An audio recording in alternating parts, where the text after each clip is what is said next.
फलटणमधील doctor महिला आत्महत्या प्रकरणात कुटुंबाला न्याय मिळावा या मागणीसाठी बीड जिल्ह्यातील वडवणी शहरातील आस्थापना कडकडीत बंद आहेत। या बंदमध्ये डॉक्टर्स मेडिकल असोसिएशनने सहभाग घेतलाय। रुग्णालय आणि मेडिकल्स बंद ठेवण्यात आली आहेत। केवळ अत्यावश्यक रुग्णांना सेवा दिली जाईल। वैद्यकीय अधिकाऱ्यांना बोटावर नाचवण्याचा प्रयत्न राजकीय मंडळींकडून केला जातो आणि त्याचा निषेध म्हणून डॉक्टरांनीही रुग्णालय बंद ठेवून निषेध व्यक्त केलाय। दरम्यान डॉक्टर्स आणि मेडिकल चालकांशी संवाद साधला आमच्या प्रतिनिधींनी। पाहूया। व मेडिकल केमिस्ट अँड ड्रगिस्ट असोसिएशनच्या वतीनं पूर्ण बंद पाळलेला आहे। या प्रकरणामध्ये या जिल्ह्याचे पालकमंत्री या नात्याने त्यांनी सुद्धा जास्त दखल घेऊन त्याच्यामध्ये पूर्ण सहभाग घेऊन त्या आमच्या भगिनीला न्याय द्यायचं काम पालकमंत्र्यांनी सुद्धा तितक्याच होरारीनं करायला पाहिजे जेवढं मुख्यमंत्र्यांनी सुद्धा करायला पाहिजे तेवढं।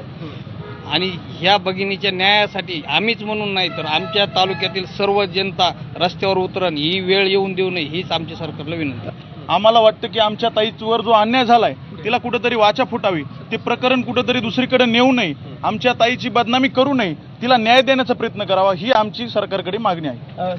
सर्व जे प्रशासनामधले जे वैद्यकीय अधिकारी आहेत यांच्यावर कुठे ना कुठे म्हणजे वडवणी पातळीला म्हणा किंवा सर्व महाराष्ट्रात म्हटलं तरी चालेल की राजकारण्याचा डायरेक्ट प्रभाव हा वैद्यकीय अधिकाऱ्यावर फिटनेस सर्टिफिकेट असेल, PM रिपोर्ट बदलण्याच्या बाबतीत असेल, डायरेक्ट हस्तक्षेप केला जातो आणि टोटली राजकारणी लोकांनी हे अधिकारी लोक बोटावर नाचवण्याचा प्रयत्न करतात। स्वतःच्या पॉवरचा उपयोग प्रशासनाचा किंवा या सत्तेचा दुरुपयोग नक्की केला जातो आणि आज त्याचाच निषेध म्हणून आम्ही वडवणी मेडिकल असोसिएशन आणि डॉक्टर असोसिएशन पूर्ण टोटल बंद पाळलेला आहे।